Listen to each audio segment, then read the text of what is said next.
Shalom anak-anak kelas 9. Pada pertemuan saat ini kita akan membahas bab 13. Jadi kita langsung loncat ke bab 13 karena besok minggu depan anak-anak sudah latus dan bab 13 ini akan keluar.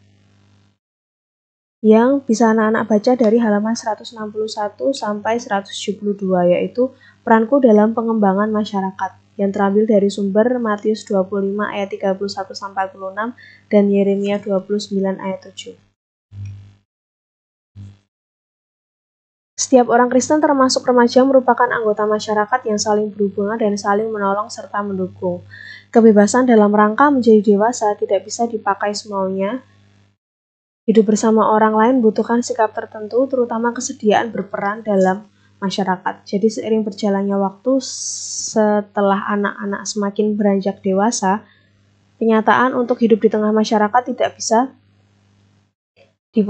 bisa dipungkiri. Kita harus anak-anak harus melatih sikap-sikap tertentu yang tepat dalam bermasyarakat.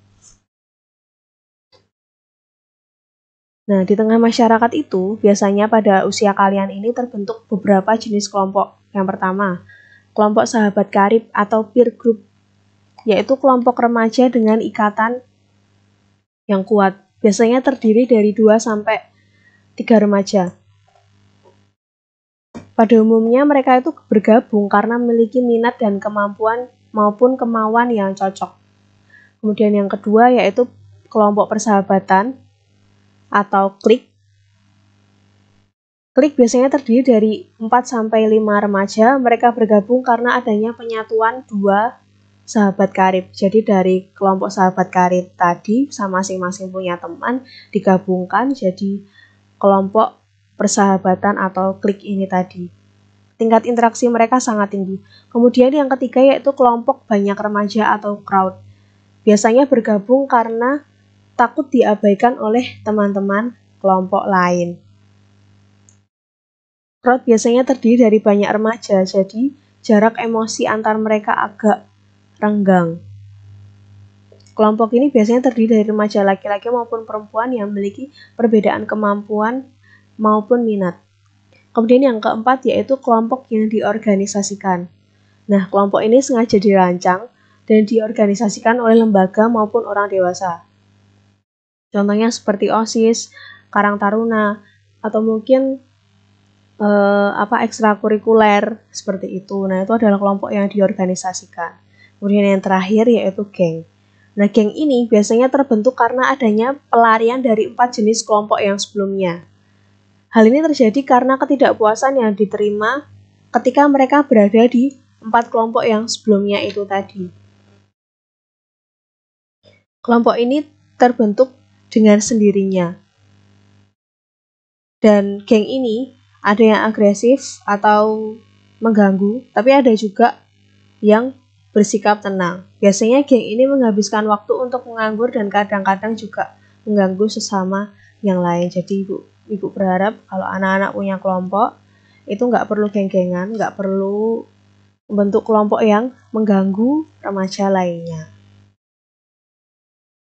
Melalui kelompok-kelompok tersebut, sesungguhnya remaja memiliki kepedulian terhadap situasi kelompoknya dan pada akhirnya peduli terhadap masyarakat di mana mereka hidup. Dan sebagai remaja Kristen, sikap peduli itu harus diperlihatkan melalui cara berpikir, berbicara, bertindak yang baik dan menunjukkan identitas sebagai murid Kristus. Nah, kita mau buka bersama-sama di dalam Efesus 2 ayat 10.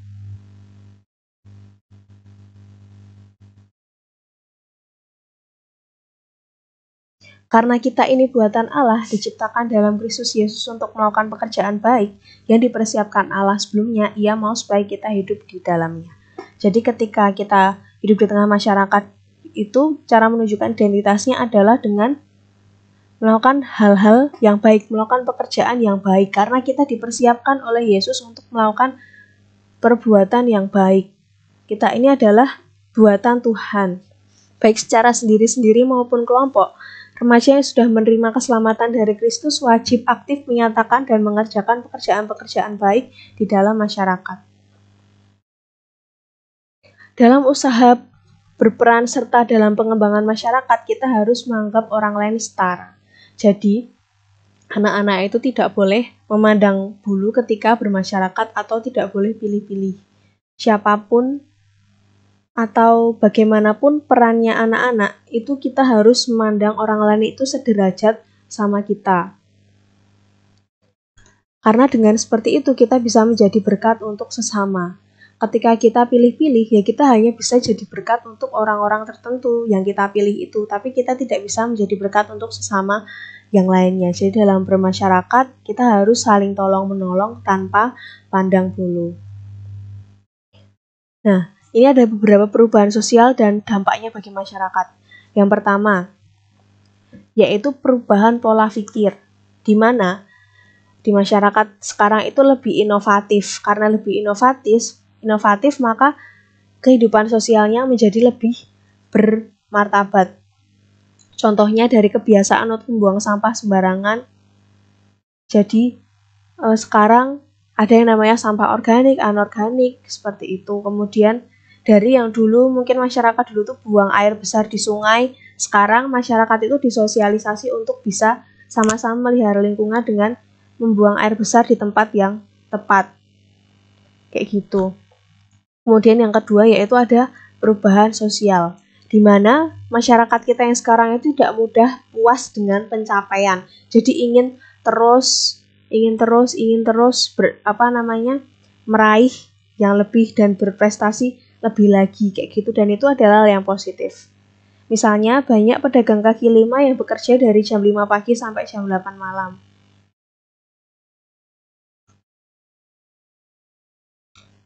Dan namun penghasilannya hanya cukup untuk biaya makan 1 hari saja. Mungkin orang-orang seperti ini perlu diberikan keterampilan untuk meningkatkan jualannya. Ini adalah contoh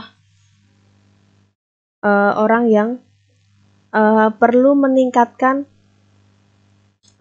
keterampilannya. Jadi apa yang dilakukan itu bisa sebanding dengan penghasilannya. Kayak gitu. Kemudian yang ketiga yaitu orientasi kerja. Banyak warga masyarakat yang lebih suka beralih ke dunia industri daripada bertahan di pertanian karena di situ mereka lebih cepat memperoleh gaji dan penghasilan lebih terjamin.